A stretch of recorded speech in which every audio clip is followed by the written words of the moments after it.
किसी ने क्या खूब कहा है, बुराई करने वालों पर अपनी ऊर्जा खर्च न करें। अच्छे काम करेंगे तो लोग निंदा भी करते ही हैं। इसीलिए पूरी ऊर्जा उस अच्छे काम को पूरा करने में लगानी चाहिए। नमस्कार दोस्तों, मेरा नाम प्रेम प्रकाश पांडे है। आज अपने चैनल पर एक नई मोटिवेशनल स्टोरी लेकर के आया हूं, जिसका शीर्षक है लक्ष्य पर ध्यान। तो आइए, चैनल को सब्सक्राइब नहीं किया सब्सक्राइब कर लीजिए और सुनते हैं यह स्टोरी।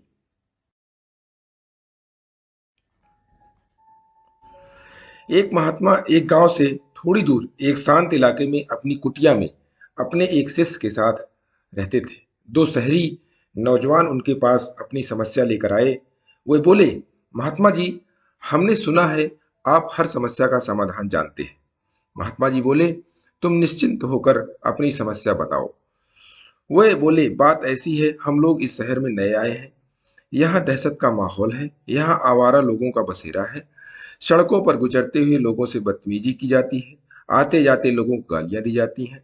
दबंग लोग शराब पीकर सड़क किनारे खड़े हो जाते हैं और सामने से गुजरते हुए लोगों के साथ बदसलूकी करते हैं, उन्हें गालियां देते हैं और हाथापाई पर उतर आते हैं। पहला नौजवान बोला, हम परेशान हो गए। भला ऐसे समाज में कौन रहना चाहेगा? आप ही बताएं। दोनों नौजवान की बात सुनकर महात्मा जी अपने आसन से उठे और यह बड़बड़ाते हुए कि यह समस्या बहुत गंभीर है। कुटिया के बाहर चल दिए। नौजवान ने बाहर जाकर देखा तो शांत खड़े अपने कुटिया के सामने वाली सड़क को देख रहे थे। अगले ही पल वह मुड़कर दोनों नौजवानों से बोले, बेटा एक काम करोगे? महात्मा दूर इशारा करते हुए बोले, यह सड़क देखो। जहां यह सड़क मुड़ती है वहीं सामने के नीम का बहुत बड़ा पेड़ है। जरा मेरे लिए वहां से कुछ नीम के पत्ते तोड़ लाओगे? जरूर महात्मा जी, जैसा आप कहें। यह कहकर दोनों नौजवानों ने कदम बढ़ा दिए, परंतु महात्मा उन्हें रोकते हुए बोले, ठहरो बेटा, जाने से पहले मैं तुम्हें बताता हूँ। रास्ते में कई आवारा कुत्ते हैं जो तुम्हें अपना शिकार बना सकते हैं। वह बहुत खूंखार है, तुम्हारी जान भी जा सकती है। क्या तुम यह पत्ते ला पाओगे? नौजवानों ने एक दूसरे को देखा और उनके चेहरे के हाव भाव देख महात्मा समझ गए कि वह डरे हुए थे, परंतु वहां जाने के लिए तैयार थे। दोनों नौजवान उस सड़क पर चल दिए। रास्ते में उन्हें काफी आवारा कुत्ते सड़क किनारे बैठे मिले। उन्होंने कोशिश की वह उन्हें पार कर जाए, परंतु यह आसान करना आसान नहीं था। जैसे कि वह एक कुत्ते के करीब से गुजरे, कुत्ते ने उन्हें काट खाने वाली भूखी निगाहों से घूरा। वह कोशिश की उन्हें पार करने की, परंतु वह करना जान जोखिम में डालने के बराबर था। काफी देर इंतजार करने के बाद वो लौटे। तब महात्मा ने देखा उनके हाथ खाली थे। वह काफी डरे हुए थे। वे महात्मा के करीब आए और बोले, हमें माफ कर दीजिए। पहला नौजवान बोला, यह रास्ता बहुत खतरनाक है। रास्ते में बहुत खूंखार कुत्ते थे, हम यह काम नहीं कर पाए। दूसरा नौजवान बोला, हमने दो चार कुत्तों को झेल लिया, परंतु आगे जाने पर कुत्तों ने हम पर हमला कर दिया। हम जैसे तैसे अपनी जान बचाकर वापस आए। महात्मा बिना कुछ बोले कुटिया के अंदर चले गए और अपने शिष्य को साथ लेकर बाहर आए। उन्होंने अपने शिष्य से वह पत्ते तोड़ने के लिए कहा। शिष्य उसी सड़क से गया। वह कुत्तों के बीच से गुजरा, परंतु जब काफी देर बाद दोनों नौजवानों ने शिष्य को सड़क से वापस अपनी ओर आते देखा और उसके हाथ नीम के पत्तों से भरे थे, यह देखकर दोनों नौजवान भौचक्के रह गए। महात्मा बोले, बेटा, यह मेरा शिष्य है। यह अंधा है, हालांकि यह देख नहीं सकता, परंतु कौन सी चीज कहां पर है उसे पूरा ज्ञान है। यह रोज मुझे नीम के पत्ते लेकर देता है। और जानते हो क्यों इसे आवारा कुत्ते नहीं काटते? क्योंकि यह उनकी तरफ जरा भी ध्यान नहीं देता। महात्मा आगे बोले, जीवन में एक बात हमेशा याद रखना बेटा, जिस व्यर्थ की चीज पर तुम सबसे ज्यादा ध्यान दोगे वह चीज तुम्हें उतनी ही काटेगी। इसीलिए अच्छा होगा तुम अपना ध्यान अपने लक्ष्य पर रखो। दोस्तों, यह कहानी से हमें अपने लक्ष्य पर ध्यान देने की प्रेरणा देती है। रुकावटें, समस्याएं तो बहुत सारी आती हैं, मगर उनको नजरअंदाज करते हुए हमें अपनी मंजिल तक पहुंचना है। जैसे अर्जुन को केवल चिड़िया की आंख दिख रही थी, आसपास के पत्ते और टहनियां नहीं। तो दोस्तों, स्टोरी से आप प्रेरणा लेते हुए प्रतिदिन सुबह 5:30 बजे एक नई कहानी, एक नई उमंग के साथ करें दिन की शुरुआत। तब तक के लिए छोटों से मिले प्यार और बड़ों से मिले आशीर्वाद और भगवान के सहारे के साथ यही कहूंगा, काम तो सभी करते हैं, पर काम करो कुछ ऐसा कि उदाहरण बन जाए। दोस्तों, स्टोरी अच्छी लगी तो लाइक कीजिए, शेयर कीजिए अपने इष्ट मित्रों में और कमेंट्स कीजिए, और चैनल को अभी तक सब्सक्राइब नहीं किया है तो सब्सक्राइब कर लीजिए, और नई नई मोटिवेशनल स्टोरी पाने के लिए प्रेस बेल आइकन।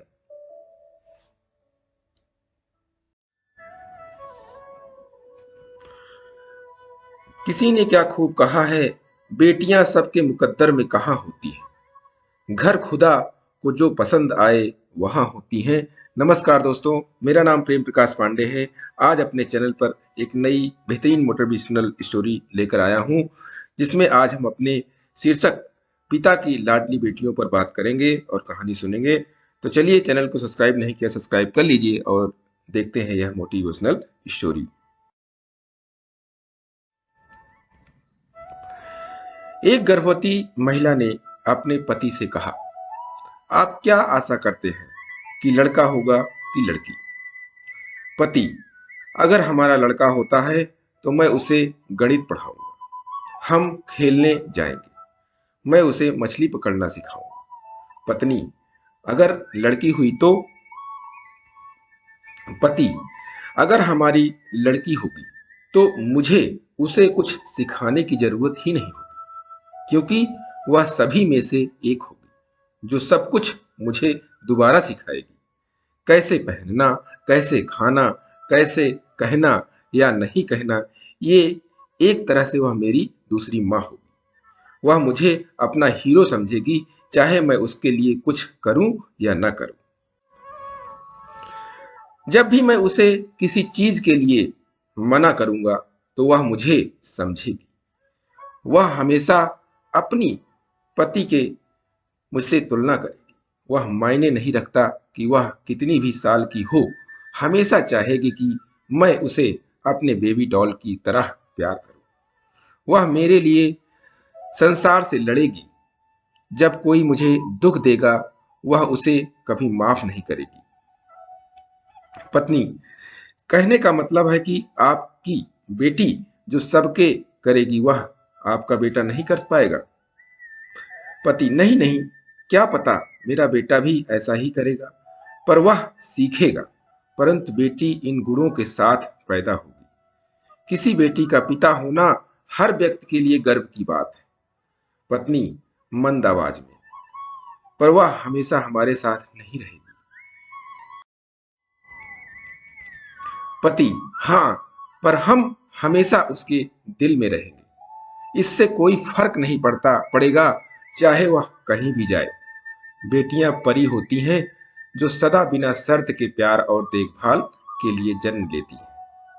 दोस्तों, बेटियां सबके मुकद्दर में कहाँ होती हैं? जो घर खुद को खुदा को पसंद हो, बेटियां वही होती हैं। बेटियां भगवान की अनमोल भेंट है। हर बेटी अपने पापा से सबसे ज्यादा प्यार क्यों करती है? क्योंकि वह जानती है कि संसार में उसके पापा ही एक ऐसे व्यक्ति हैं जो उसे कभी दुखी देखना नहीं चाहते। किसी भी परिवार में पापा को डांटने का अधिकार बेटी का ही होता है, क्योंकि जिसे प्यार किया जाता है उसे ही डांटा जा सकता है। जब बेटी बड़ी होने लगती है, उसके बाद एक पिता का अपनी बेटी के प्रति प्रेम और भी ज्यादा बढ़ने लगता है। बेटी कभी मां बनेगी, कभी दादी, पर दोस्त तो सदैव बनी रहे। बेटी का सुख एक पापा की होठों की मुस्कान है। पापा के दुख में बेटी हथेली बनकर आंखों के आंसू पोंछती है। देखते ही देखते पता नहीं चलता कि बेटी बड़ी हो जाती है और एक दिन सुहाग का जोड़ा पहनकर विदा हो जाती है। विदा होते ही जब एक बेटी अपने पापा से कहती है, पापा मैं जा रही हूं, अपना ख्याल रखना, और तब एक पापा अपने आंखों से आंसुओं को रोक नहीं पाते। हाँ, हर एक पापा को भगवान से प्रार्थना करनी चाहिए कि हे प्रभु, संसार के सभी पुरुषों को सयाना और समझदार बनाना, क्योंकि उनमें से एक मेरी बेटी का पति बनेगा। संसार के सभी स्त्रियों को बहुत प्रेम में बनाना, क्योंकि उन्हीं में से कोई एक मेरी बेटी की सास या ननद बनेगी।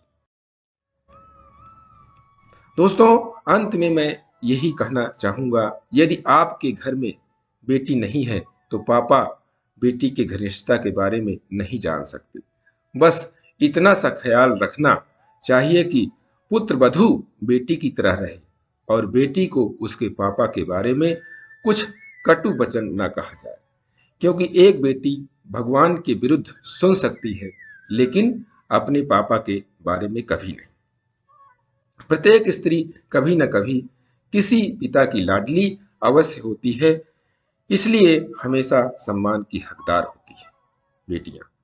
बेटियों का काम सम्मान करते रहें और प्रतिदिन सुबह 5:30 बजे एक नई कहानी, एक नई उमंग से दिन की करें शुरुआत। तब तक के लिए छोटों से मिले प्यार और बड़ों से मिले आशीर्वाद और भगवान के सहारे के साथ यही कहूंगा, काम तो सभी करते हैं पर काम करो कुछ ऐसा कि उदाहरण बन जाए। स्टोरी कैसी लगी लाइक कीजिए, सब्सक्राइब कीजिए और कमेंट्स बॉक्स में डालिए और अपने इष्ट मित्रों में शेयर कीजिए और नई नई मोटिवेशनल स्टोरी पाने के लिए प्रेस बेल आइकन।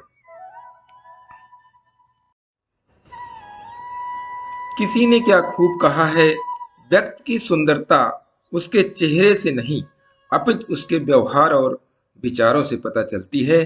नमस्कार दोस्तों, मेरा नाम प्रेम प्रकाश पांडे है। आज अपने चैनल पर नई मोटिवेशनल स्टोरी के साथ आया हूं, जिसका शीर्षक है विचारों की सुंदरता।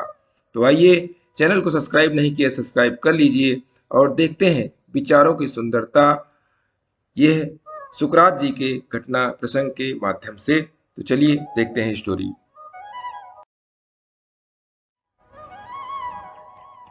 यूनान के महान दार्शनिक सुकरात सुंदर नहीं थे, उनका चेहरा कुरूप था। एक दिन अपने कक्ष में बैठकर वह आईने में अपना चेहरा देख रहे थे। तभी उनके एक शिष्य ने कक्ष में प्रवेश किया। सुकरात को आईना देखते हुए पाकर शिष्य के होठों पर मुस्कुराहट तैर गई। यह देख सुकरात समझ गए कि उसके मस्तिष्क में क्या चल रहा है। उन्होंने उससे कहा, तुम्हारे मुस्कुराने का अर्थ मैं समझ गया हूं। शिष्य, तुम अवश्य सोच रहे हो कि मुझ जैसा कुरूप व्यक्ति आईना क्यों देख रहा है। शिष्य अपने कृत्य पर लज्जित हुआ और सुकरात से क्षमा मांगने लगा। तब सुकरात ने उससे पूछा, जानना चाहते हो कि मैं आईना क्यों देखता हूं? शिष्य ने कुछ उत्तर नहीं दिया, वह अभी लज्जित था। लेकिन सुकरात अपनी लय में बोलते चले गए, मैं रोज आईने में अपनी कुरूपता के दर्शन करता हूं और सोचता हूं कि जीवन में सर्वदा सत्कर्म करूं ताकि मेरे सत्कर्म मेरे कुरूपता को ढक सके। शिष्य सुकरात के विचार जानकर बहुत प्रभावित हुआ, किंतु उसके मन में एक शंका उठ खड़ी हुई। उसके निवारण के लिए उसने पूछा, गुरुजी, फिर सुंदर लोग आईना क्यों देखते हैं? उन्हें तो इसका आवश्यकता नहीं होनी चाहिए। सुकरात ने उत्तर दिया, ऐसा नहीं है। सुंदर लोगों को आईना अवश्य देखना चाहिए और अपना सुंदर मुख देखकर यह सोचना चाहिए कि जितने सुंदर वे हैं उतने ही सुंदर और भले कर्म वे करें ताकि बुरे कर्म उनकी सुंदरता को ढक न सके और अपने कर्मों के कारण वे कुरूप न कहलाएं। सुकरात का उत्तर सुनकर शिष्य की शंका का समाधान हो गया, साथ ही उसके मन में अपने गुरु के प्रति मान और बढ़ गया। दोस्तों, शारीरिक सुंदरता से कहीं बढ़ कर मन और विचारों की सुंदरता होती है। इसीलिए अच्छे मन से सर्वदा सत्कर्म करना चाहिए। विचारों की सुंदरता हमें महान बनाती है और वही विचार हमेशा याद किए जाते हैं और हमें सदा प्रेरणा देते हैं। इसीलिए विचारों को सुंदरता बनाते रहिए और प्रतिदिन सुबह 5:30 बजे एक नई कहानी, एक नई उमंग से करें दिन की शुरुआत। तब तक के लिए मैं छोटों से मिले प्यार और बड़ों से मिले आशीर्वाद और भगवान के सहारे के साथ यही कहूंगा, काम तो सभी करते हैं पर काम करो कुछ ऐसा कि उदाहरण बन जाए। ये छोटी सी स्टोरी आपको अच्छी लगी तो लाइक कीजिए, शेयर कीजिए अपने इष्ट मित्रों में और कोई कमेंट्स है तो कमेंट्स कीजिए। चैनल को अभी तक सब्सक्राइब नहीं किया, सब्सक्राइब कर लीजिए और नई नई मोटिवेशनल स्टोरी के लिए प्रेस बेल आइकन।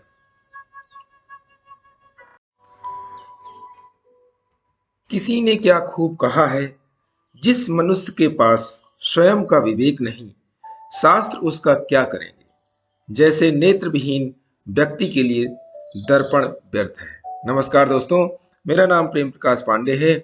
आज अपने चैनल पर एक नई मोटिवेशनल स्टोरी लेकर आया हूं, जिसका शीर्षक है विवेक की शक्ति। यानी आपकी विवेक की क्या शक्ति है, उसको हमारे सुकरात जी ने हमें बताया है इस स्टोरी में। तो आइए, चैनल को सब्सक्राइब नहीं किया है, सब्सक्राइब कर लीजिए और सुनते हैं ये स्टोरी।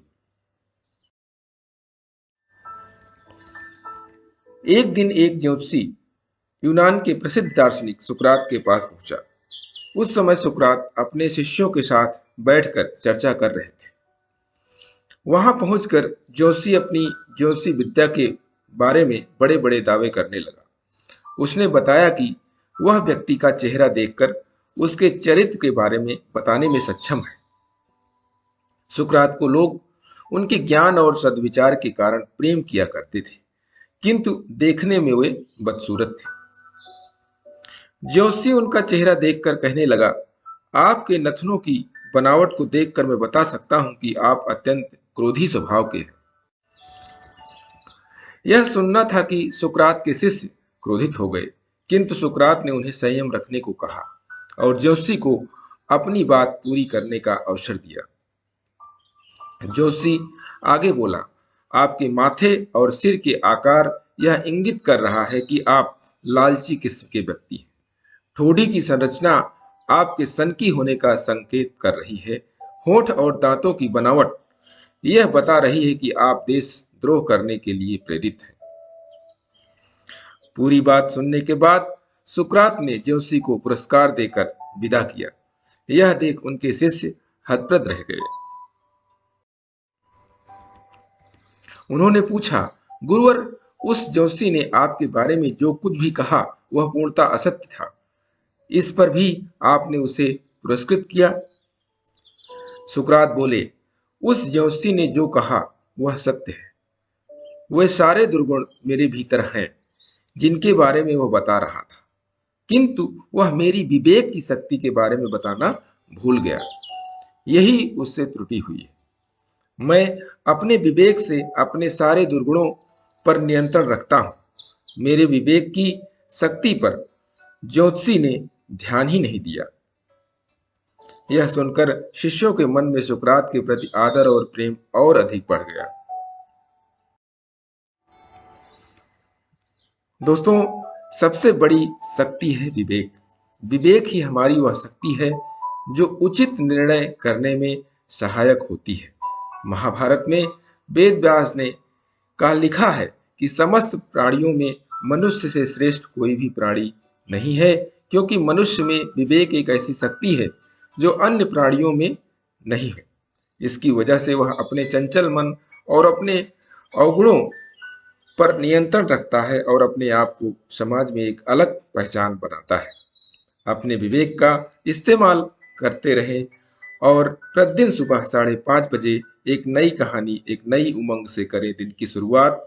तब तक के लिए छोटों से मिले प्यार और बड़ों से मिले आशीर्वाद और भगवान के सहारे के साथ यही कहूंगा कि काम तो सभी करते हैं, पर काम करो कुछ ऐसा कि उदाहरण बन जाए। ये छोटी सी स्टोरी आपको अच्छी लगी तो लाइक कीजिए, शेयर कीजिए, कमेंट्स कीजिए और चैनल को अभी तक सब्सक्राइब नहीं किया है तो सब्सक्राइब कर लीजिए और नई नई मोटिवेशनल स्टोरी पाने के लिए प्रेस बेल आइकन। किसी ने क्या खूब कहा है कि व्यक्ति की पहचान चेहरे या कपड़ों से नहीं, बल्कि उसके व्यवहार और गुणों से होती है। नमस्कार दोस्तों, मेरा नाम प्रेम प्रकाश पांडे है। आज अपने चैनल पर नई मोटिवेशनल स्टोरी के साथ आया हूँ। इसका शीर्षक है व्यक्ति की पहचान। तो आइए, चैनल को सब्सक्राइब नहीं किया, सब्सक्राइब कर लीजिए और सुनते हैं ये नई स्टोरी। एक राजा के दरबार में एक अजनबी इंसान नौकरी मांगने के लिए आया। उससे उसकी काबिलियत पूछी गई तो वो बोला, मैं आदमी हो चाहे जानवर, शक्ल देखकर उसके बारे में बता सकता हूँ। राजा ने उसे अपने खास घोड़े के अस्तबल का इंचार्ज बना दिया। चंद दिनों बाद राजा ने उससे अपने सबसे महंगे और मनपसंद घोड़े के बारे में पूछा। उसने कहा, नस्ली नहीं है। राजा को हैरानी हुई। उसने जंगल से घोड़े वाले को बुलाकर पूछा। उसने बताया कि घोड़ा नस्ली तो है, पर इसकी पैदाइश पर इसकी मां मर गई थी। ये एक गाय का दूध पीकर उसके साथ पला है। राजा ने अपने नौकर को बुलाया और पूछा, तुमको कैसे पता चला कि ये घोड़ा नस्ली नहीं है? उसने कहा, जब ये घास खाता है तो गायों की तरह सर नीचे करके, जबकि नस्ली घोड़ा घास मुंह में लेकर सर उठा लेता है। राजा उसकी काबिलियत से बहुत खुश हुआ। उसने नौकर के घर अनाज, घी, मुर्गे और अंडे बतौर इनाम भिजवा दिए और उसे रानी के महल में तैनात कर दिया। चंद दिनों बाद राजा ने उससे रानी के बारे में राय मांगी। उसने कहा, तौर तरीके तो रानी जैसे हैं, लेकिन पैदाइश नहीं है। राजा के पैरों तले जमीन निकल गई। उसने अपनी सास को बुलाया, मामला उसको बताया। सास ने कहा, हकीकत यह है कि आपके पिताजी ने मेरे पति से हमारी बेटी की पैदाइश पर ही रिश्ता मांग लिया था, लेकिन हमारी बेटी 6 माह में ही मर गई थी। लिहाजा हमने आपके रजवाड़े से करीबी रखने के लिए किसी और की बच्ची को अपनी बेटी बना लिया। राजा ने फिर अपने नौकर से पूछा, तुमको कैसे पता चला? उसने कहा, रानी साहिबा का नौकरों के प्रति साथ सलूक गंवारों से भी बुरा है। एक खानदानी इंसान का दूसरों से व्यवहार करने का एक तरीका होता है जो रानी साहिबा में बिल्कुल नहीं है। राजा फिर उसकी पारखी नजरों से खुश हुआ और बहुत से अनाज, भेड़, बकरियां बतौर इनाम दी। साथ ही उसे अपने दरबार में तैनात कर दिया। कुछ वक्त गुजरा। राजा ने फिर नौकर को बुलाया और अपने बारे में पूछा। नौकर ने कहा, जान की सलामती हो तो कहूं। राजा ने वादा किया। उसने कहा, न तो आप राजा के बेटे हो और न ही आपका चलन राजाओं वाला है। राजा को बहुत गुस्सा आया, मगर जान की सलामती का वचन दे चुका था। राजा सीधा अपनी मां के महल पहुंचा। मां ने कहा, यह सच है, तुम एक चरवाहे के बेटे हो। हमारी औलाद नहीं थी तो तुम्हें गोद ले कर हमने पाला। राजा ने नौकर को बुलाया और पूछा, बता तुझे कैसे पता चला? उसने कहा, जब राजा किसी को इनाम दिया करते हैं तो हीरे, मोती और जवाहरात की शक्ल में देते हैं, लेकिन आप भेड़, बकरियां, खाने पीने की चीजें दिया करते हैं। ये रवैया किसी राजाओं का नहीं, किसी चरवाहे के बेटे का ही हो सकता है। दोस्तों, इस कहानी से पता चलता है कि किसी इंसान के पास कितनी भी धन दौलत, सुख समृद्धि, रुतबा, इल्म, बाहुबल है, ये सब बाहरी दिखावा है। इंसान की असलियत की पहचान उसके व्यवहार, उसकी नीयत और उसके कर्मों से होती है। इसलिए अपने व्यवहार, नीयत और अपने कर्मों को अच्छा बनाते रहिए और प्रतिदिन सुबह 5:30 बजे एक नई कहानी, एक नई उमंग से करें दिन की शुरुआत।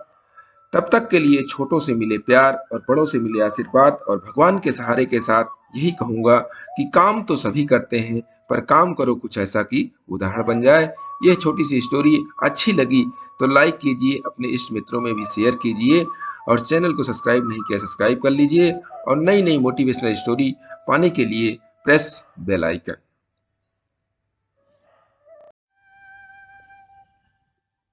किसी ने क्या खूब कहा है, हमें किसी भी खास समय का इंतजार नहीं करना चाहिए, बल्कि अपने हर समय को खास बनाने की पूरी कोशिश करनी चाहिए। नमस्कार दोस्तों, मेरा नाम प्रेम प्रकाश पांडे है।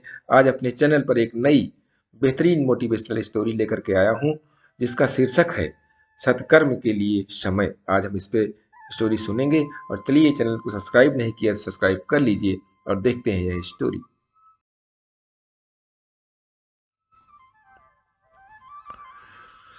एक धनवान व्यक्ति था, घनश्याम दास नाम था उसका। वह बड़ा ही लालची और कंजूस था। इतना अमीर होने पर भी वह हर समय उसके मन में भी और अधिक धन कमाने के विचार छाए रहते थे। धन ने उसे घमंडी भी बना दिया था। लोगों को नीचा दिखाने में उसे मजा आता था। उम्र के साथ उसे अपनी गलती भी समझ आने लगी थी। अब वह चाहता था कि सब कुछ अपने बच्चों पर सौंप कर अपना मन सत्कार में लगाए, लेकिन हर बार किसी न किसी कारण से वह और अधिक सांसारिक झमेलों में फंसता जाता। वह खुद भी अपनी इस आदत से परेशान था। एक दिन अचानक किसी संत ने उसका संपर्क हुआ। घनश्याम दास ने संत से प्रार्थना की, महात्मन, मुझे सांसारिक झमेलों से मुक्त होकर अपने मन को सद्कार्य में लगाने का कोई उपाय सुझाएं। संत बोले, अच्छा, आप अपना हाथ दिखाओ वत्स।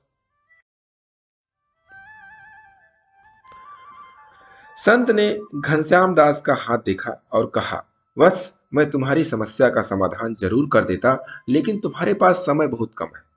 आज से ठीक 1 महीने बाद तुम्हारी मृत्यु निश्चित है। इतने कम समय में मैं तुम्हें सांसारिक विचारों से कैसे छुटकारा दिला सकता हूं? और फिर आवश्यकता ही क्या है? अब तुम्हें भी तो तुम्हारी तैयारी करनी होगी। घनश्याम दास चिंता में डूब गया। उसने संत से कहा, चलो, समय रहते मालूम तो हुआ कि मेरे पास समय कम है। अब वह घर और व्यवसाय को ठीक तरह से करने में लग गया। अपनी सभी जिम्मेदारियां बच्चों को सौंप दी और अब परलोक यानी मरने के बाद दूसरे लोग के लिए पुण्य अर्जन करने की योजनाएं बनाने लगा। उसने सोचा कि शायद अभी मैं भी कुछ पुण्य कर लूं तो मेरा परलोक सुधर जाएगा। अब वह सभी से अच्छा व्यवहार करने लगा। 1 महीने जब एक ही दिन बचा था तो उसने सोचा, चलो अब तो कल ही इस दुनिया से विदा होना ही है, तो एक बार संत के दर्शन कर लेता हूँ। संत ने उसे देखकर कहा, बड़े शांत नजर आ रहे हो वत्स, जबकि तुम्हारी मृत्यु मात्र एक ही दिन शेष है। अच्छा बताओ, तो इस बीते हुए 1 महीने में तुमने गृहस्थी, व्यवसायी आदि में क्या क्या नई योजनाएं बनाई? घनश्याम दास का उत्तर था, महाराज, आप कैसा भोग विलास और कैसी व्यवसायी। मैंने तो इस समय का उपयोग अधिक से अधिक सत्कार्य करने में किया। बस कल इस दुनिया से विदा होने की तैयारी है। आपका आशीर्वाद लेने आया हूं। संत हंस दिए और कहा, बस दुनियादारी के झंझट से दूर रहने का मात्र एक ही उपाय है कि हर समय से याद रखो कि मृत्यु निश्चित है और कभी भी हो सकती है। यही सोचकर हर एक समय का सदुपयोग करना चाहिए। घनश्याम दास, तो क्या महाराज, महात्मन, मेरी मृत्यु कल नहीं होने वाली? संत बोला, नहीं वत्स, हम तो सन्यासी हैं। हम इन हाथों की लकीरों पर विश्वास नहीं करते। हम तो कर्मों की भाषा समझते हैं। तुम अच्छे रास्ते की तरफ जाना चाहते थे, इसलिए मैंने तुमसे ऐसा कह दिया, और देखो, तुम सांसारिक बंधनों से आसानी से छूट गए। अब तुम सबके बीच रहते हुए भी विलुप्त रहोगे और सदकार में अपना पूरा ध्यान लगा पाओगे। घनश्याम दास ने संत को धन्यवाद दिया। अब उसका जीवन हमेशा के लिए बदल चुका था।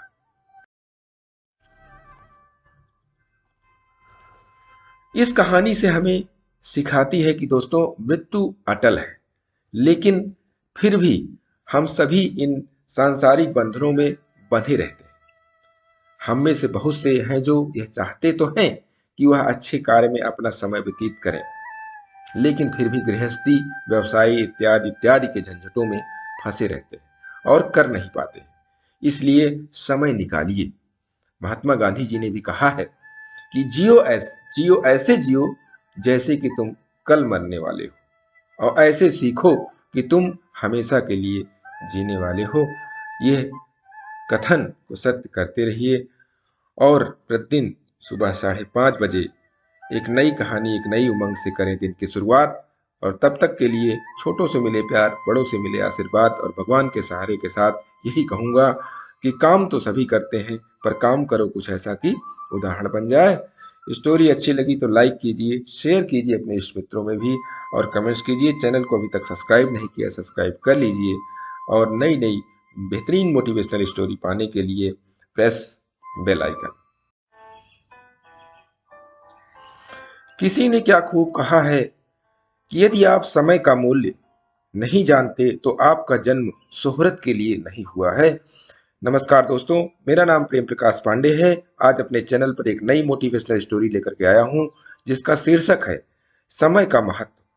तो चलिए, चैनल को सब्सक्राइब नहीं किया है, सब्सक्राइब कर लीजिए और सुनते हैं यह स्टोरी और जानते हैं समय का महत्व क्या है।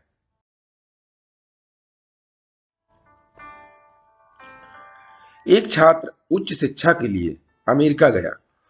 उसका छात्रावास महाविद्यालय से थोड़ी ही दूर पर था। विद्यालय का समय सुबह 8 बजे का था। पहले दिन वह छात्र अपने कमरे में तैयार हो रहा था, तभी 8 बज गए। फिर भी वह आराम से चलता हुआ विद्यालय पहुंचा। वहां उसने देखा कि सब छात्र कक्षा में आ चुके हैं और पढ़ाई भी प्रारंभ हो चुकी है। शिक्षक ने भारतीय छात्र को कक्षा में बैठने की अनुमति तो दे दी, लेकिन कहा, आप समय पर बिल्कुल भी नहीं आते। अगले दिन उस छात्र में समय पर विद्यालय आने का प्रयास किया, परंतु 5 मिनट देर से पहुंचा। शिक्षक ने फिर से कहा कि आप भी समय पर कक्षा में नहीं पहुंचे। 2 बार कक्षा में सबके सामने टोकने से वह छात्र लज्जित हो गया। उसने देखा कि उसके अलावा और कोई छात्र देर से नहीं आता था। इसलिए तीसरे ही दिन उसने विशेष प्रबंध किए और 15 मिनट पहले ही विद्यालय में पहुंच गए। उसने देखा कि कक्षा का दरवाजा बंद है और वहां एक भी छात्र और शिक्षक भी नहीं था। जब 8 बजने में 4 मिनट रह गए, तब चपरासी आया। उसने दरवाजा खोला। दरवाजा खोलने के पश्चात 2-3 मिनट में ही सारे छात्र और शिक्षक भी आ गए। ठीक 8 बजे घंटा बजा और पढ़ाई प्रारंभ हो गई। एक भी छात्र देर से नहीं आया था। वह छात्र प्रसन्न था कि आज वह देर से नहीं बल्कि समय पर कक्षा में आया है। परंतु उसके आश्चर्य का ठिकाना न रहा जब शिक्षक ने फिर कहा, आप समय का ध्यान नहीं रखते। छात्र ने कहा, सर, आज मैं तो देर से नहीं आया बल्कि 15 मिनट पहले ही आ गया था। फिर भी आप ऐसा क्यों कह रहे हैं? इस पर शिक्षक ने मुस्कुरा कर कहा, 2-4 मिनट देर से आना भी ठीक नहीं है, लेकिन 15 मिनट पहले आकर कक्षा के बाहर खड़े रहना भी अच्छा नहीं है। इन मिनटों में आप अपने कमरे में कुछ अध्ययन कर सकते थे। इस तरह अमेरिकी अध्यापक ने भारतीय छात्र को समय के महत्व का ज्ञान करा दिया। दोस्तों, 2 मिनट में उठ जाऊंगा या 10 मिनट बाद शुरू करता हूँ। अभी तो 6 बजे हैं, 5 मिनट और सो लेता हूँ। बहुत समय है यार, कर लेंगे। ऐसे बहुत सारे बहाने हमारे समय को खराब करते हैं। इनसे बचने की कोशिश करते रहें और समय के महत्व को पहचानें इस छोटी सी स्टोरी के जरिए। और प्रतिदिन सुबह 5:30 बजे एक नई कहानी, एक नई उमंग से करें दिन की शुरुआत। और तब तक के लिए छोटों से मिले प्यार और बड़ों से मिले आशीर्वाद और भगवान के सहारे के साथ यही कहूंगा कि काम तो सभी करते हैं, पर काम करो ऐसा कि उदाहरण बन जाए। स्टोरी अच्छी लगी तो लाइक कीजिए, शेयर कीजिए अपने इस मित्रों में, और चैनल को अभी तक सब्सक्राइब नहीं किया, सब्सक्राइब कर लीजिए। और नई नई मोटिवेशनल स्टोरी पाने के लिए प्रेस बेल आइकन।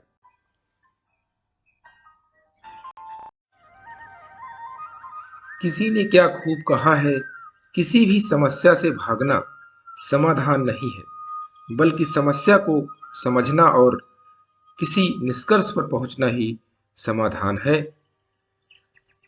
नमस्कार दोस्तों, मेरा नाम प्रेम प्रकाश पांडे है। आज अपने चैनल पर एक नई मोटिवेशनल स्टोरी के साथ आया हूं।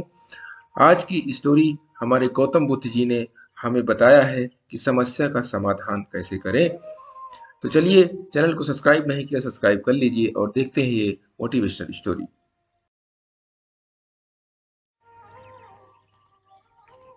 एक बार गौतम बुद्ध कौशाम्बी गए। कौशाम्बी नरेश की महारानी उनसे घृणा करती थी, इसलिए वह कुछ लोगों को उन्हें अपमानित करने के लिए उद्देश्य से उनके पास भेजने लगी।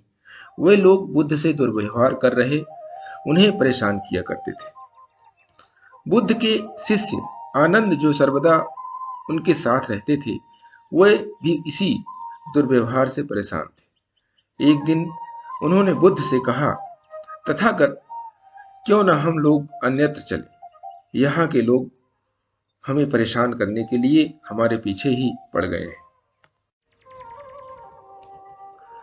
इस पर बुद्ध बोले, यदि उस स्थान पर भी हमें ऐसे ही लोग मिले तो हम पुनः किसी अन्य स्थान पर चले जाएंगे। आनंद ने उत्तर दिया। ऐसा कब तक आनंद? कब तक हम समस्याओं से भागते रहे? भगवान बुद्ध ने उन्हें समझाया, ये पलायनवादी सोच उचित नहीं है। समस्याएं या कठिनाइयां आने पर उनका निराकरण कर ही उस स्थान से आगे बढ़ना चाहिए, क्योंकि भागने से समस्याओं का समाधान नहीं होता। उन्हें जड़ से समाप्त कर ही उनका पूर्ण निवारण किया जा सकता है। आनंद को यह बात समझ में आ गई और उन्होंने अन्यत्र प्रस्थान करने का विचार त्याग दिया। दोस्तों, भगवान बुद्ध के इस प्रसंग से जो हमें सीख मिलती है कि समस्या या परेशानी से डरे या भागे नहीं, बल्कि उनका सामना कर उन्हें जड़ से उखाड़ फेंके। दोस्तों, हमारे महान लोगों द्वारा जो सीख दी गई है और वो उनके जीवन की सच्ची घटनाओं से प्रेरित होती है, उनके पूरे जीवन काल के अनुभव हैं, उन्हें अमल करना चाहिए। इसीलिए अगर हमें किसी भी समस्या में उलझ जाएं, तो उससे इन्हीं कहानियों के माध्यम से प्रेरित होकर हम निकल सकते हैं। इसलिए प्रतिदिन सुबह 5:30 बजे एक नई कहानी, एक नई उमंग से करें दिन की शुरुआत। और तब तक के लिए छोटों से मिले प्यार और बड़ों से मिले आशीर्वाद और भगवान के सहारे के साथ यही कहना चाहूँगा कि काम तो सभी करते हैं, पर काम करो कुछ ऐसा कि उदाहरण बन जाए। ये छोटी सी स्टोरी आपको अच्छी लगी तो लाइक कर दीजिए, शेयर कीजिए अपने इष्ट मित्रों में। कोई कमेंट्स है तो कमेंट्स डालिए और चैनल को सब्सक्राइब नहीं किया है तो सब्सक्राइब कर लीजिए और नई नई मोटिवेशनल स्टोरी पाने के लिए प्रेस बेल आइकन।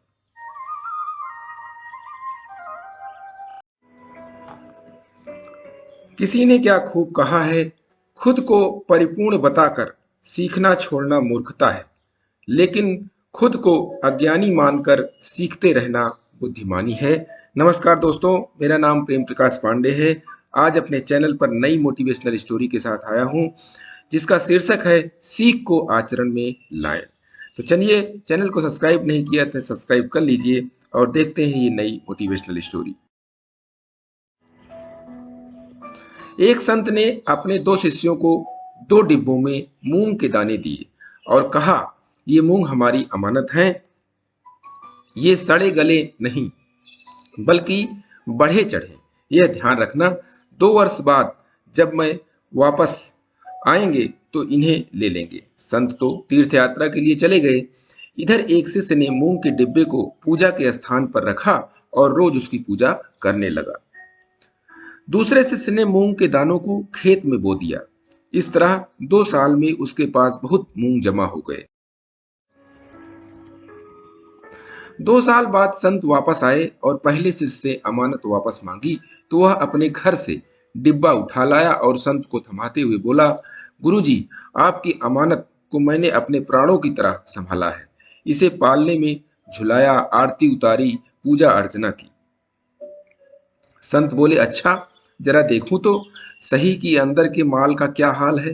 संत ने ढक्कन खोलकर देखा तो मूंग में घुन लगे पड़े थे। आधे मूंग की तो चटनी बन गए, बाकी बचे खुचे भी बेकार हो गए। संत ने शिष्य को मूंग दिखाते हुए कहा, क्यों बेटा, इन्हीं घुनों की पूजा कर अर्चना करते रहे इतने समय तक?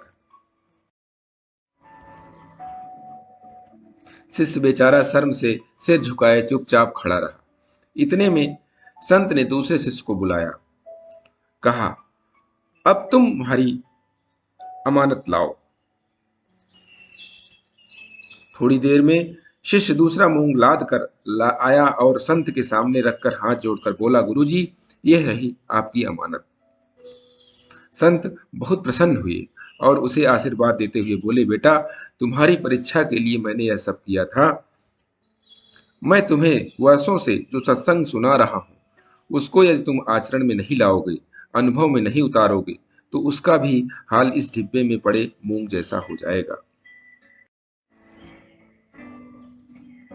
दोस्तों, इस छोटी सी कहानी से हमें सीख मिलती है कि अच्छी बातें जानना या सीखना जीवन के लिए जरूरी है, मगर उसको अपने जीवन में उतारना, अपने आचरण में लाना अति आवश्यक है। उससे भी ज़्यादा जरूरी है, सीखने से भी ज़्यादा जरूरी है। नहीं तो उन अच्छी बातों का कोई मतलब नहीं है। जानने का।